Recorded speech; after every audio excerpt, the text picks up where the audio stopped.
السلام علیکم دوستوں، اسلامک سٹوریز میں آج عنوان ہے عزیر۔ اللہ تعالیٰ سورہ بقرہ آیت نمبر 259 میں فرماتا ہے، یا اس شخص کی طرح جو کسی بستی کے پاس سے گزرا اور وہ اپنی چھتوں پر گر پڑا۔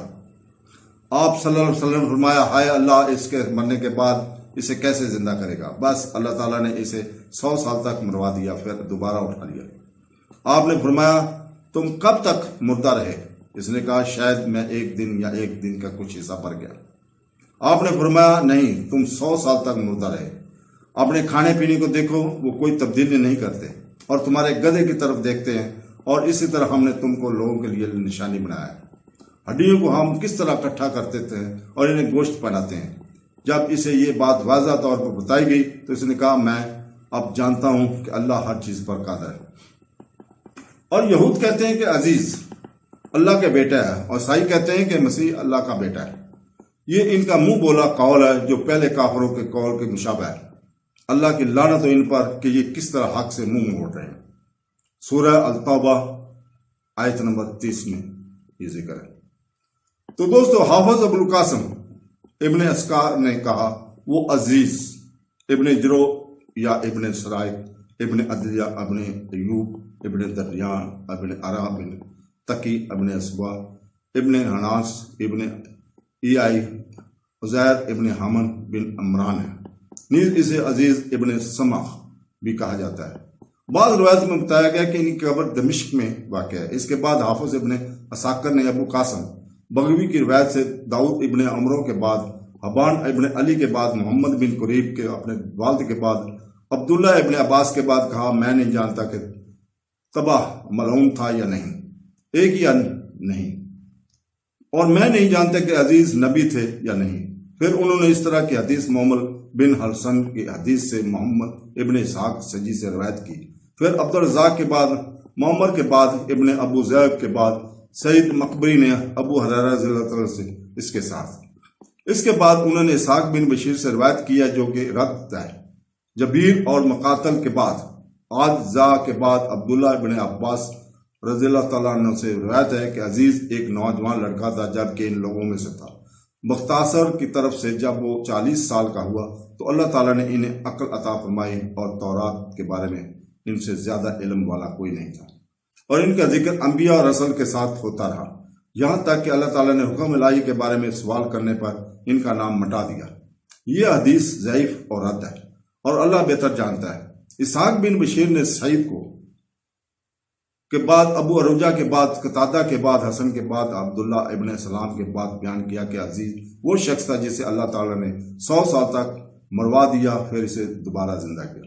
ابن اسحاق بن شریک کہتے ہیں کہ مجھے سعد ابن بشیر نے وہب ابن معین کے بعد بتایا کہ عزیز ایک عقل مند اور متقی عبادت گزار تھا۔ ایک دن وہ اپنی کچھ جائیدادوں کو دیکھ بھال کے لیے نکلا۔ جب وہ فارغ ہوا تو ایک تباہ حال جگہ سے گزرا جہاں وہ دھوپ میں جھلس گیا تھا۔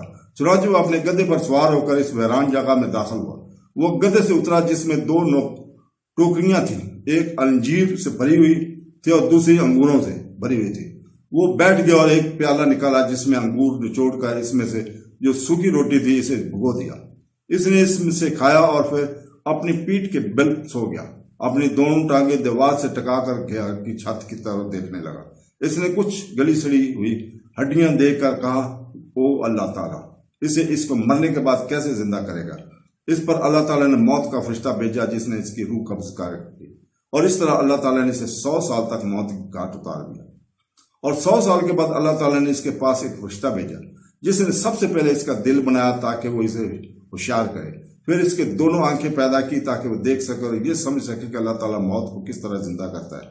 پھر فرشتہ ایک بار پھر اپنی تخلیق مکمل کرتا رہا۔ جب وہ دیکھ رہا تھا اس نے اپنی ہڈیوں کو گوشت، جلد اور باکلوں سے ڈھانپ لیا، پھر اس میں روح پھونکی۔ یہ سب کچھ جب کہ وہ دیکھ رہا ہے اور بالکل دھیان دے رہا ہے، فرشتے نے اس سے پوچھا، تم کب تک مردہ رہے؟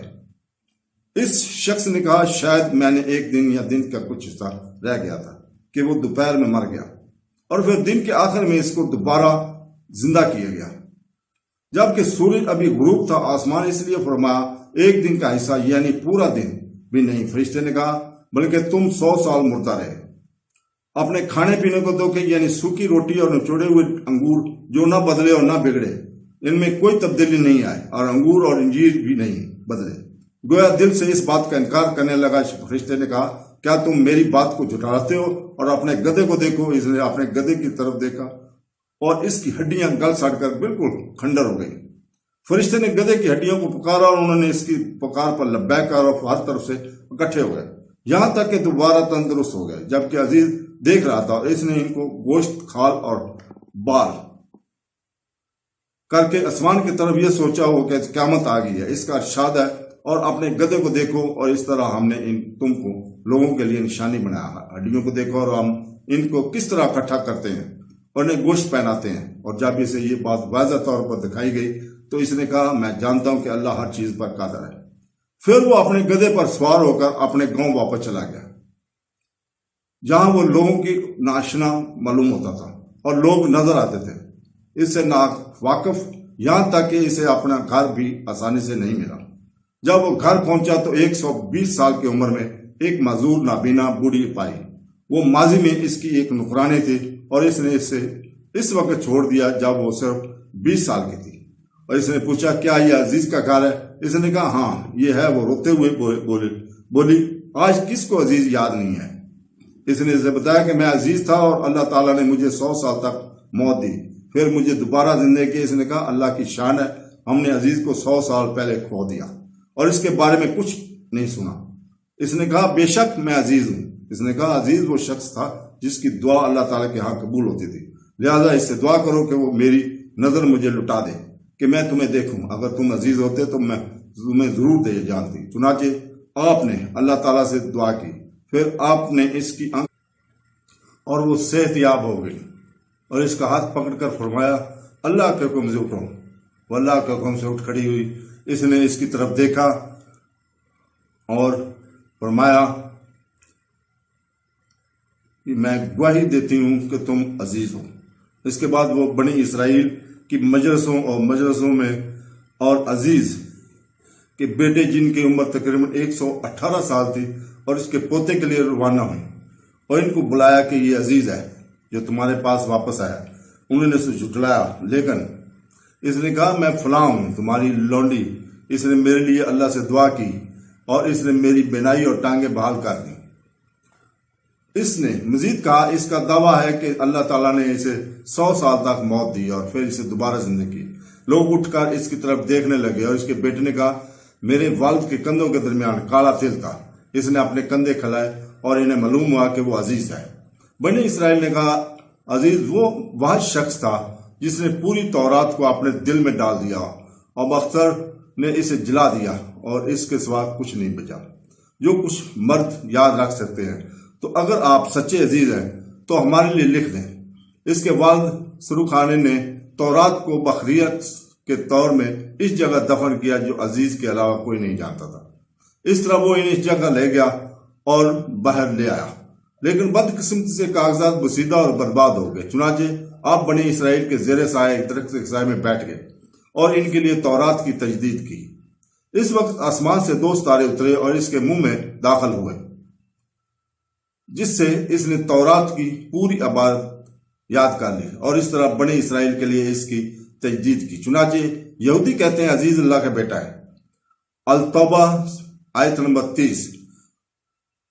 2 तारों के मामले के लिए तौरात की तज़ीन व आरैश और बने इसराइल के अमूर की जिम्मेदारी इसने इनके लिए स्वाद की सरजमीन में तौरात की तजदीद की। जिस बस्ती में इनका इंतकाल हुआ इसे सीराबाद कहा जाता है। अब्दुल्ला बिन अब्बास रजी अल्लाह ताला कहते हैं कि वो इस तरह था जैसा कि अल्लाह ताला ने फरमाया, और इसी तरह हमने तुमको लोगों के लिए निशानी बनाया है। यानी बने इसराइल के कि वो अपने बेटों के साथ बूढ़े लोगों में एक जवान था, क्योंकि वो सिर्फ 40 साल की उम्र में फौत हुआ और इसी उम्र में मर्तबे पर जिंदा हुआ। अब्दुल्ला बिन अब्बास रजी अल्लाह ताला ने कहते हैं कि बख्तियार के जमाने में के बाद दोबारा उठाए गए थे। हसन का भी यही तलक था। क्या वो नबी था? तो दोस्तों ये बात मशहूर है कि अजीज बने इसराइल की तरफ भेजे गए अंबिया में से थे। वो दाऊद और सुलेमान और जकरिया और यहिया के दरमियान वक्फा के दौरान आया। इनके दौर में बनी इसराइल में से किसी ने तौरात को हिफ्ज नहीं किया। अल्लाह ताला ने इसे अपने दिल में उतारने की वही की और फिर बनी इसराइल को सुनाई। वह अपने मनाबी कहते हैं कि अल्लाह ताला ने एक फरिश्ते को हुक्म दिया कि वो नूर लेकर उतरे ताकि अजीज पर फेंके। ये करते हुए इसने तौरात को हरफ बे हरफ नकल किया यहाँ तक कि वो खत्म हो गई। इब्न असाकिर ने अब्दुल्ला बिन अब्बास रज़ियल्लाहु अन्हु से रवायत किया कि उन्होंने अब्दुल्ला बिन सलाम से अल्लाह के इस फरमान के बारे में पूछा। यहूद कहते हैं अजीज अल्लाह का बेटा है। अल-तौबा आयत नंबर 23। उन्होंने ऐसा क्यों किया? इब्न सलाम ने अपने अजीज का तौरात को अपनी यादशाह से लिखने का जिक्र किया और यहूदियों का ये कौल कि मूसा अलैहिस्सलाम ने तौरात को किताब में हासिल नहीं किया और अजीज ने बगैर किताब के हासिल किया। तो इनमें से बाद ने कहा अजीज अल्लाह के बेटे हैं। इसी वजह से बहुत से उलमा कहते हैं कि अजीज के जमाने में तौरात की तफसीर का सिलसिला मुनक़ता था। ये बहुत मुमकिन है अगर अजीज नबी ना थे, जिसे अता अब्ने अबू रबा और हसन बसरी ने अख्तियार किया है, और इसे इसहाक बिन बशर ने मकातल बिन सलमान के बाद अता बिन अब्ने अबू रबा के बाद रवायत किया कि इस मदद में 9 गवाही दी गई चीजें बख्शेर सना बाग, सबा बाग, खंदक के मालिक, गसवारा, गार के मालिक, हाथी, इंतकाया और तबाह के मालिक। तो दोस्तों इसहाक बिन बशर कहते हैं मुझे साद ने कतादा ने हसन के बाद कहा इस जमाने में अजीज में और मुख्तसर के मसाइल मौजूद थे। मजीद बरा सही मुस्लिम में है कि रसूलुल्लाह सल्लल्लाहु अलैहि वसल्लम ने फरमाया मैं तमाम बनी नूह इंसान में सबसे ज्यादा इब्ने मरियम से मुशाबा हूँ और अंबिया अलैहिस्सलाम मुख्तलिफ माओं की हैं लेकिन एक ही मजहब के हैं और कोई भी नहीं मेरे और इनकी के दरमियान नबी उठाया गया। वहाब इब्ने मन्नी कहते हैं आपकी परवरिश सलमान और ईसा अलैहिस्सलाम के दरमियान हुई। इब्ने असाकर ने अनस बिन मालिक और अता इब्ने साद के बाद रिवायत किया कि अजीज की परवरिश मूसा बिन इमरान के जमाने में हुई और उन्होंने मूसा अलैहिस्सलाम से मुलाकात की इजाजत चाही लेकिन उन्होंने इनकी वजह से इनकार कर दिया। हुक्म अल्लाही के बारे में पूछना ये कहते हुए चला गया 100 बार मरना 1 घंटे की जिल्लत चखने से आसान है। दोस्तों अल्लाह हाफ़िज़।